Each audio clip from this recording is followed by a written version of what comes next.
going on, y'all? It's your boy Maxwell with the Checkmate Fusion, or the Chessman, whatever you want to call us. It's all good. I brought Yellow Gogeta to the Online Gencon Regional. I got second place with it. I was pretty happy with the performance. I just made one slight technical error in one of my games, which was pretty unfortunate. But my opponent was cool, great player, really liked him. He was on Vegito X, which Black is admittedly the deck's hardest matchup. But no. But before we start though, congratulations to Robert DeCoste for his back-to-back first place regional finishes. Definitely not an easy thing to do, so respect to him. Great player, even better person, and I look forward to seeing all his future success. But let's get to it. So Yellow Gogeta. A lot of people had some weird builds. Me and my buddy decided to play this deck because we saw that it's broken basically. there's no way around it. We're just like, well, there's a lot of 30Ks in here. So why wouldn't we play this busted 30K deck? But I think people were trying out like control more mid range and whatnot because they saw yellow maybe. They were playing like SS3 Premonition from the Gogeta deck because it's multicolor, sure I get it. And then they were playing things like what's that other card? Zamasu the Eliminator. And we're like, why would we slow ourselves down when we can kill our opponents? But let's get to it.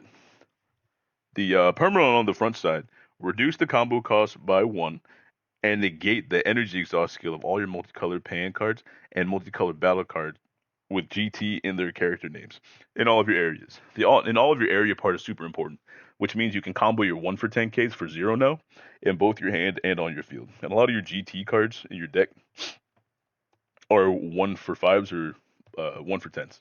So that's super important. But also it's important for the energy exhaust part as well, because a lot of your key GT cards that you want to play require you to have 2 multicolor energy in your energy area to start playing them out. So basically the deck's all gas at that point, thanks to this permanent. It's an old-fashioned leader where you have to draw a card, take a life to awaken. You awaken at 4. And then once you do, the permanent for the front side goes onto your Z card. That way you don't lose any value or slow your deck down. But it also has a cool auto that gets attached to it. So when your opponent attacks your leader for one of the battles, you can auto pop this, and you no longer take damage for that battle. So when you're trying to bridge your next turn to kill your opponent and just get out that last swing, you pop this, go to your next turn, play a new one, and then kill them. Or if you don't need it to play a new one, you just want to save the energy, all good. They should die once you activate this card. If they force you to activate it, you're kind of in a weird spot, I guess. But once you're on this side, the permanent changes, and I'm going to read it just to be sure because the wording's a little odd, and it's a mouthful.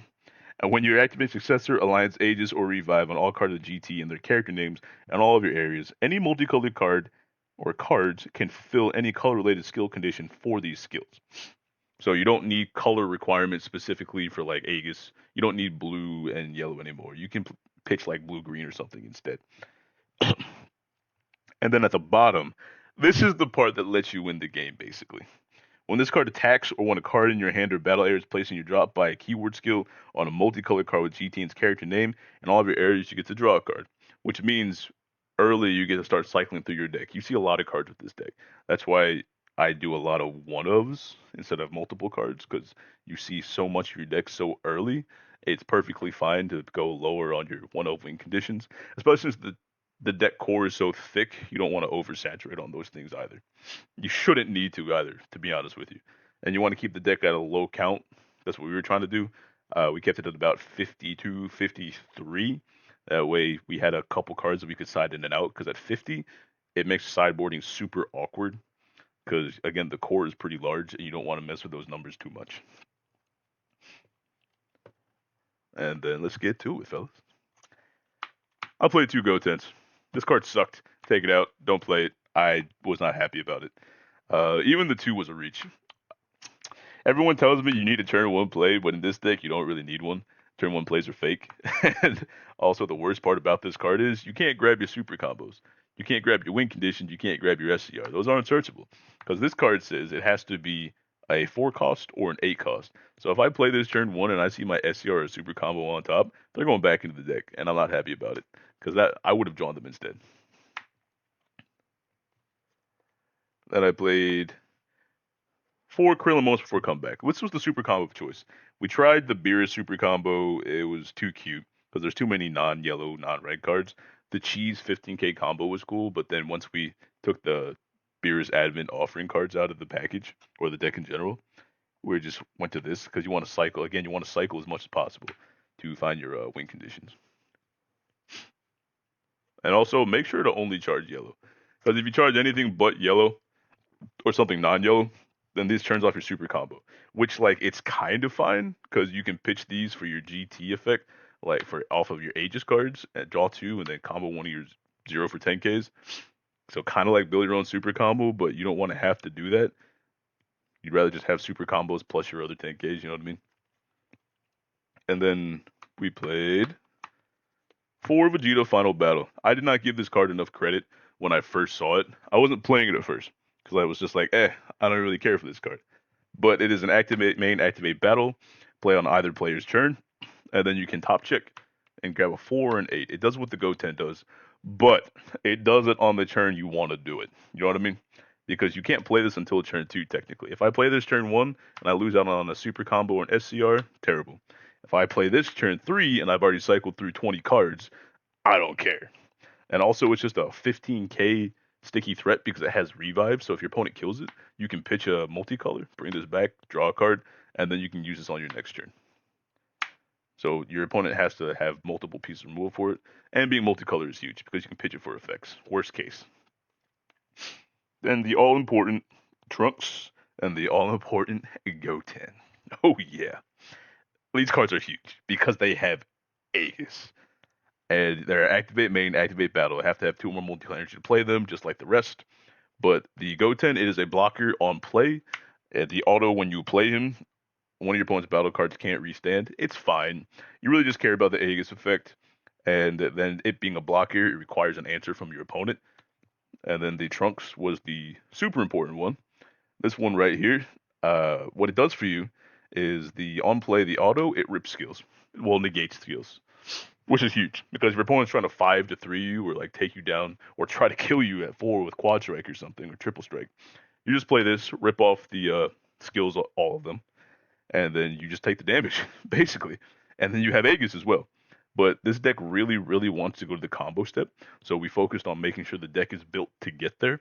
That way you can use your activate battle cards and play them and get off all your skills off, build a board, and kill them on your opponent's turn. And then we played 4 of this really broken Gohan. The Gohan's busted. It is like the unsung hero of the deck because this is one of your best turn 2 plays, depending on what deck you're playing into, or just in general. Because you play it and your opponent has to make a decision, either give you 2 cards early, which nobody wants to do, or they crit their life. And most of the time, they will crit their life. And funnily enough, when they crit their life, sometimes they're not happy about it. And this card's job is done when you play it. So if they happen to kill it, like you're playing against Kiku and you play this and they kill it, whatever, you don't care. Because you just crit a life off of them. It also has an on-play auto of a neg 20 on a battle card that is in rest mode. Which kind of makes me sad. I ain't gonna lie to you. I really, really wish it could hit unisons, but every deck needs to have a little bit of a weakness. Because the deck is kind of soft to the baby unison, I will admit. Um, Other unisons you don't care, right? Because they don't have 5, 6 markers on them on turn 2. Or 3, sorry. Yeah, 3, sometimes 2, depending if they get to go second. But you have to make a decision at that point to whether you're going to rush your opponent down, which I think is the correct answer because your cards are so big, or try to kill the baby unison, depending on how set up their board is. Because if they get to Videl you for some reason, if they have it, then it's just a big waste. But no, I love this card. I played it against my pan opponent, and he crit his life, and it ended up being his SCR, which made the game infinitely easier, and there was just no way, right? If I threw it, I would have been very upset. Then you also play 2 of this Alliance Goku. This isn't my favorite card, but it's one of those cards you kind of have to have because it's just a really good finisher. It's a double strike with Alliance, and it also just pops the board as well. And it's just really good into certain matchups, but I didn't have to play any against any of those. So I sided out most of the day, but you still play it because even in worst case, it's a multicolor you can pitch, or it's just a board wipe that you can use and just pass the turn if you have nothing better to do. But it being 2 energy to play, unlike all the other GT cards, being 1, it's a little costly. Then we played the Shinron TP. I've had a lot of people ask me if they have to play this card, and I said yes, for multiple reasons. A, it makes sure you don't lose the mill, which is obnoxious, because when you play him, you can play him for free once you meet certain requirements of a certain number of 7 GT cards and across all your areas, I believe. I would have to read the card again, but you can play it, get rid of a GT Goku in this card, and then both you and your opponent shuffle your drops back into your deck. And you don't really care if your opponent gets their cards back, because once you're doing this, that probably means they're like 2, maybe 3 life, and you're going to kill them anyway in like a turn. But more importantly, it is a yellow-black card, so you can charge it. Gives you access to black cards, which is huge. And then it's also a 0 for 10k because of how the deck works. More free 10Ks, always good. And some multicolor you can pitch. It does everything you want the deck, everything you want a card to do for the deck. Then we also played SS4 Son Goku Final Battle. Most of the time it was a 1 energy 30k play. It does have offering, but that's only if you can spirit boost. Uh, if you certain matchups you establish the unison and then you play this card and you can offer them. It is an activate battle activate main, so you can play it on both players' turn, which is what matters. If you can only activate main to play this, I probably wouldn't play it, but you can use it on both players' turn, so it's pretty big. 30k swings demand X number of cards, which is more than one, or at least in the gate. Now we play this really broken Vegeta. He is a 1 energy on turn 2, because you'll have 2 multicolor energy at that point. Revive 30k blocker, who has an activate main to where you can pop him, and then you can pop one of your opponent's battle cards. Then you pitch a card to revive him, cycle, and then you swing again. Or you just have a 30k blocker that your opponent has to answer. A super good card. I don't think anybody should be surprised by this. I think everybody knew this card was going to be broken. Let's be honest. It was one of my favorite plays against Kid Ku as well, because you play him turn 2 instead of your crit guy, depending on how the board is set up. Excuse me. Because if they're not awakened or at 4, you can play this. If they are, then you play this instead. Because if they Chatsu this, you still get a 15k swing. Then you activate main, don't kill anything, so you don't trigger Bunny Girl. Play this again, you get another 30k swing. You don't leave the blocker because this is obviously going to get killed, let's be honest. And you just want to pressure KQ as much as possible early. And they're definitely not comboing out of a 30k swing. So this gets multiple cards out of the hand and gets one of their life. And then you play for the boss monster. This 8-drop's pretty snapped. We all know it is. It's in a lot of decks right now. It does everything you want it to. It's a really good tempo play if you need to catch up or clear the board a little bit. And it's just also a really, really good finisher. But in this deck, particularly because when you use Successor, you get to draw cards. You pop 2 4-drops preferably, and then you draw 2 cards. So you just keep refilling your hand every time you get to play this. And then the auto on this, when you play it, you make your opponent either discard 2 cards, and this gains double strike, or you pop 2 cards in rest mode, ignoring barrier, and then this card gains dual attack. I would use the dual attack every now and then, not as often as the double strike effect, because most of the time I'm trying to kill on 4, so I'm like, I don't care about the dual attack.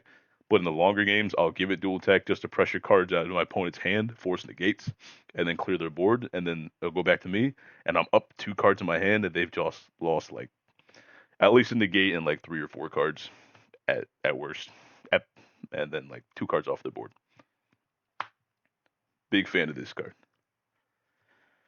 Then for the counters, played 2 Vegeta Prideful Transformation. You kind of just have to play this card because you do have a Z Unison that you play in certain matchups. You want to play it if you can because the Z Unison's really good. The unfortunate part is that it does come in with only 1 marker on it, so against red you can't establish it. Other decks you can. Probably against green you don't, to be real with you. If you do, then congrats, you got a little lucky.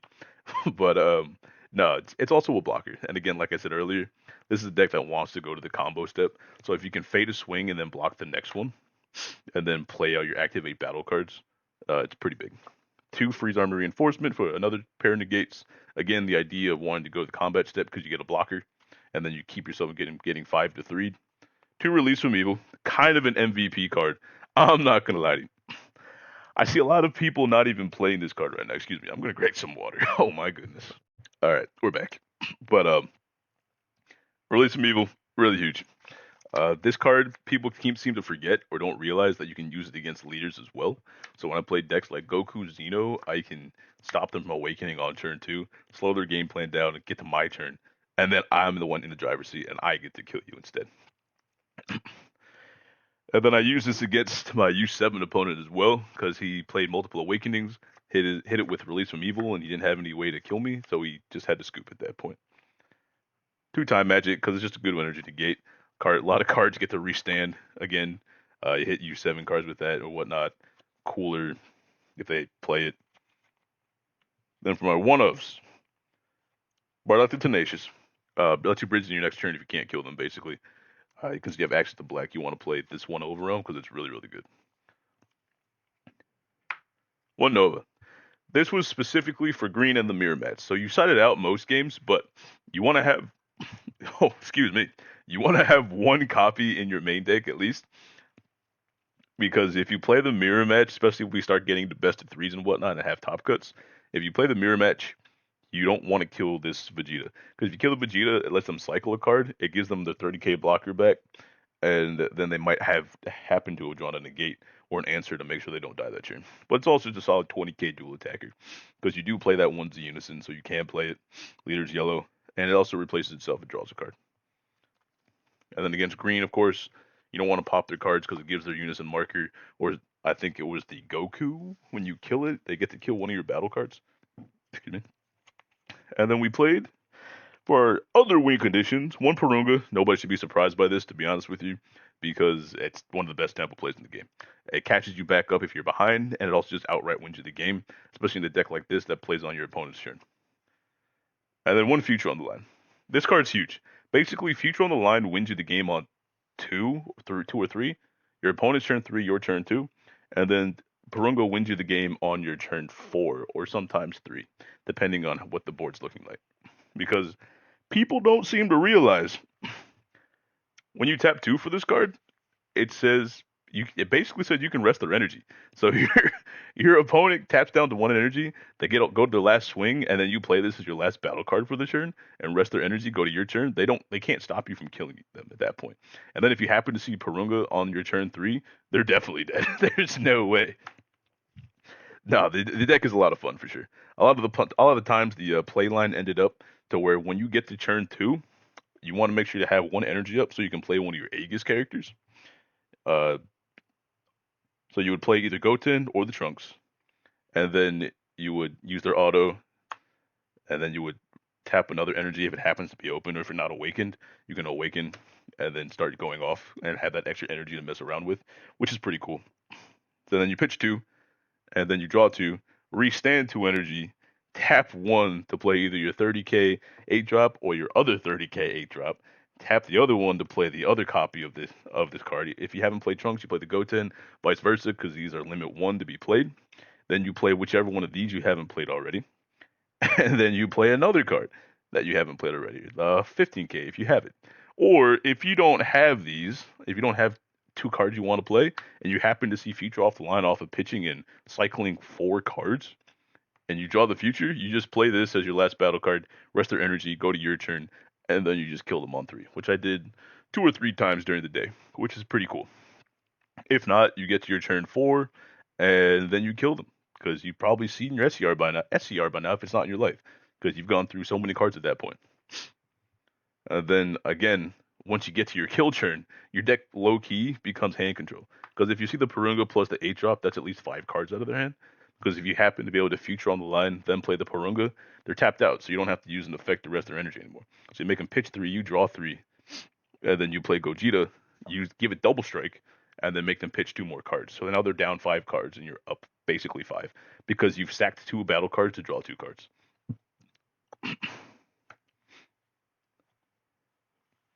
Deck has a lot of cool tricks you can do, and you want to make sure to push your opponent down to that 4-3 life mark as soon as possible, which is basically what the deck is built to do.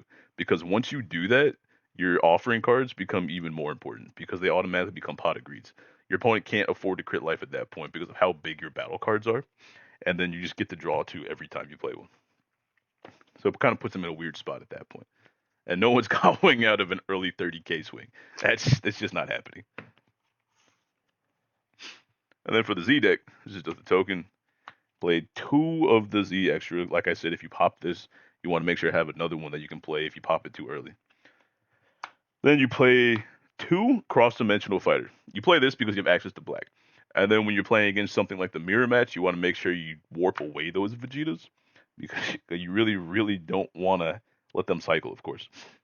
And it's also just another double strike threat, uh, which is like super important because the deck doesn't have a lot of those. Which I'm sorry, I forgot to mention. I borrowed cards from one of my buddies here. It was the Majin Buu Vile Onslaught. That's in the deck as well. But at the time of recording this video, I don't have a couple of sideboard cards of that card anymore, so I already gave it back to him. Probably should have asked him for it again, but it's fine. Another double strike threat. More importantly, also, these things also get through floodgates. We wanted to keep it as lean, not lean, my apologies, low cost as possible. A bunch of 1 energy plays that are efficient and do a lot of damage. So if they like prospect you, it doesn't matter probably because these are 1 energy, so like whatever. 1 oolong, it's 40k, 30k. Now it's a 40k if you have your Purunga out. It's pretty big. You gotta have it. 1 haze. We played haze, same concept as the Nova, because the auto isn't once per turn. You play it, you rest a blocker, and then when you swing, you rest another one of the battle cards, preferably a blocker. Then we played 1 Turtle. It was just a swing through cards like Flying Nimbus, really, to be honest with you. You kind of just got to play it just for that purpose. And then you played 2 Z Gogeta Unison. This is the new guy I was talking about, the Unison that you set up on turn 1. Or turn 2, probably turn 2, because you want to live. But this one's kind of important in certain matchups, or if your opponent tries to stall you out and not let you awaken, you want to set this up, because that way you can awaken. Because when you play one of your GT cards in its character name, that's a multicolored battle card, you can take a life, and then on top of that, your leader gets plus 5k, which is pretty massive. So again, I had an opponent try to stall me out. It was the U7 matchup. Instead of attacking me, he attacked my battle card, and I'm like, that's annoying. So I had to combo on top of it, and then play this card on my turn, play a battle card out, take a life, swing, take a life, and awaken. But also this leader, not leader, the Z card, the Z Unison specifically, cannot be attacked basically or take damage unless while you have other GT battle cards out. So basically, they have to kill your multicolored GTs on the board before they can swing into this to deal damage to it. But again, unfortunately, it is a 15k, which is kind of unfortunate. I really wish it was a 20k, especially since they gave it the mirror treatment. You need to have 3 markers on it to either block with it or attack with it, because it does have blocker. But you need 3 markers, which kind of sucks, especially when you're spirit boosting on top of this all the time, because you really want those draws. You really want to crit your opponent's life. But no, it's important for the awakening at the least. Worse yet. And then certain matchups like black and yellow, you 100% establish this card. And in the blue matchup as well, for sure, because it's just a really strong blocker. Gives you more things to do for sure. And also against U7, if they play Victory Strike, they have to basically get rid of this Unison, because if not, and they don't have the Vegeta, you can rest this plus your Z card, and then you can block with one of your 5, 6 blockers that are probably on board. But being able to give your leader, being your leader basically every turn is pretty big. I wish you could play it more, but you don't really need to. It's just there for certain matchups and for the awakening for sure. Then we played in our sideboard 2 apes. That was for the Kiku matchup. Again, I didn't really have to use this or like any of my sideboard really for Kid Ku in general, mostly because you kill them on turn 3 or 4. You just go too fast for them, and you're too big, and there's nothing you can nothing they can really do about it. 2 Namigru for the black matchup. 2 Koichikai. The Koichikais I used 1 time, I think, because again, you're heavy aggro deck, so and they're usually tapped out, so you don't really care too much. And I don't really try to. I keep going back to Kiku match, but I don't really ever pop their battle cards. I just keep swinging at them and I just leave their stuff alone. Like it's whatever. I'll let you combo it off instead of having to kill it and watch Bunny Girl happen. These were 2 Gohan Trusted Ally for the green matchup. You don't play Deborahs because you don't want to have to tap an energy for that effect, and you don't really care for it because after turn 3, the deck gets so much value because you start with a small hand size, right? And then you just start drawing card after card after card because of your pot of greed effects from offering. And then on top of that, the 4-drop final, just checking every turn for a 4 or an 8 cost. And then from the successor effect of your 8-drop, which lets you draw 2 cards basically. And also your Purunga if you see it. So you just want to make sure your hand size doesn't change too much. You play the Trusted Ally, pitch it, play it, draw a card, and you can combo it off or something. It's whatever. And then one Absolute Annihilation. Wow. Card's really good. You basically future on the line them, and then you play Absolute Annihilation against certain decks like black or green, and then they just can't win the game anymore. It's kind of just a death sentence for them. Kind of nice. This is like kind of your answer to how to beat the black matchup too, because again, that's your hardest matchup, and if they can't token negate when you get to your turn, or petrification or anything of that nature, then they just lose the game. Secret ID, uh, go over them, stops Tapion, gets rid of the 3-drop vanillas and Kidku and whatnot. Never played it, to be honest with you. Maybe once, can't remember. And then I played 2 Flying Nimbus in the sideboard. These are just 2 more hard negates for decks that go really wide and matchups that go a little longer than you want. I would side these in every now and then, but you don't really need it too much because, again, this is a deck that wants to get in the combo step or the battle step. 2 black combi. I love this card. I'm so glad I can play this. It's a 10k combo basically. Draw a card, and then you get to rest your opponent's battle cards. Really good in that aggro heavy format for sure. And then 1 Mutato. I didn't have to use it. I think I played against 2 green decks, but I didn't see it anyway, so it didn't really matter. But didn't need it to begin with. I'm like, whatever. The green's pretty free, and yeah, green free, yellow was free, red was free. It's really just the black for sure. You just got to be careful with that one. Deck was a lot of fun. Definitely gonna make some changes. I played against. I actually have my notes, if you will, to remember. Played against Kidku, played against Pan, Green Goku, and I played against Vegito X, Cell Reboot, and U7. I believe it was 2 Kidkus, if I'm remembering correctly. And you really don't lose that matchup. There's no reason that you should. The Cell matchup was against Klinger. Had a lot of fun playing against him. And then the U7 matchup, to be honest with you, was the first time I played against U7 with this deck. But in my mind, it went exactly pretty much how I expected it to. I probably made a misstep here or there, but luckily the deck's really strong, so you can kind of recover fairly easily. If you do make a mistake, the only mistakes that you can't recover from are from the cards that you discard to the Aegis effects, the revive, and whatnot. You got to be careful about that because you got to know your matchups to know what cards you need to keep in your hand to make sure you can win the game because you have a finite number of resources. You draw cards in this game, you don't have any hand size. But if you lose too many of your Gotens, too many of your Trunkses, and things like that, then it's just not a good time for you, for sure. But no, the biggest thing I can say is if you play against black and you think the room's gonna be full of black, you got to know how to set your board up properly so you can win the game. Because if they get Evil Saiyan plus the 5-drop counterplay to their hand, which is basically what happened to me, and I had a good setup, but he had one more answer to what I was doing, and I didn't, and I didn't have any more super combos at that point, and he forced me to pop my Z extra.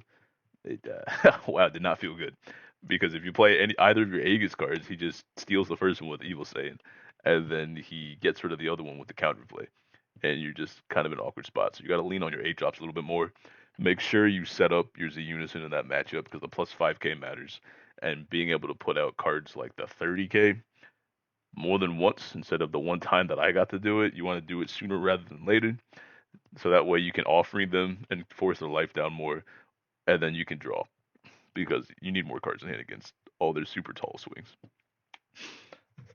And then yeah, just he had the Cumber Assailant or whatever, the 7-drop, got rid of my blocker, and then all I had was my Unison block and my Z card, and I'm like, yeah, I'm definitely dead here. But it is what it is. Had a really, really good time.